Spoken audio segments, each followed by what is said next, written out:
చెడు దిష్టి వల్ల కలిగే 7 ఆరోగ్య సమస్యలు. అవును, మీరు విన్నది కరెక్టే. నరదిష్టి వల్ల, చెడు దిష్టి వల్ల ఆరోగ్య సమస్యలు వస్తాయి. ఎన్ని హాస్పిటల్కి పోయినా, ఎంతమంది డాక్టర్ల దగ్గర పోయినా రిపోర్ట్స్ అన్ని నార్మల్గా ఉంటాయి, ఏం సమస్య ఉండదు. కానీ ఎప్పుడు ఏదో ఒక ఆరోగ్య సమస్య ఉంటూనే ఉంటుంది. దీనికి కారణం చెడు దిష్టి కూడా కావచ్చు. దిష్టి అనేది ఉంది, అది వాస్తవం. దిష్టి అనేది చాలా డేంజర్. చెడు దిష్టి వల్ల కలిగే ఆరోగ్య సమస్యలు: మొదటిది అలసట, నీరసం. ఎప్పుడు చూసినా అలసట, నీరసం. రెండోది తలనొప్పులు, ఎప్పుడు తలనొప్పిగా ఉంటుంది. మూడోది ఒళ్ళు నొప్పులు, బాడీలో రకరకాల ప్లేస్లో ఎప్పుడు పెయిన్స్ వస్తూనే ఉంటాయి. నాలుగోది పొట్టలో మలబద్ధకం, చాలా ఇబ్బందిగా ఉండడం. ఐదోది నిద్ర సమస్యలు, సరిగా నిద్ర పట్టదు. ఆరోది ఎమోషనల్ స్ట్రెస్ మరియు డిప్రెషన్, రకరకాల మానసిక సమస్యలు వస్తుంటాయి, ఎప్పుడు డిప్రెషన్లో ఉంటారు. ఏడోది భయంకరంగా కలలు వస్తూ ఉంటాయి. ఇవి పరిస్థితిని బట్టి, మనుషులను బట్టి మారుతూ ఉంటాయి.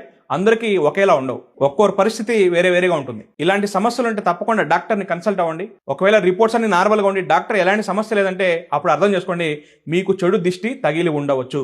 చెడు దిష్టి ఎలా పోతుందో దానికి సొల్యూషన్ తప్పకుండా ఒక వీడియో చేస్తాను. మీకు ఏదైనా చెడు దిష్టి సమస్యలు, చేతబడి సమస్యలు ఉంటే నా వాట్సాప్ నెంబర్కి మెసేజ్ చేయండి. కాల్ చేయకుండా ఓన్లీ మెసేజ్ చేయండి. మీకు ఇలాంటి సమస్యలు ఉంటే తప్పకుండా కామెంట్ చేసి ఈ వీడియోని ప్రతి ఒక్కరికి షేర్ చేయండి.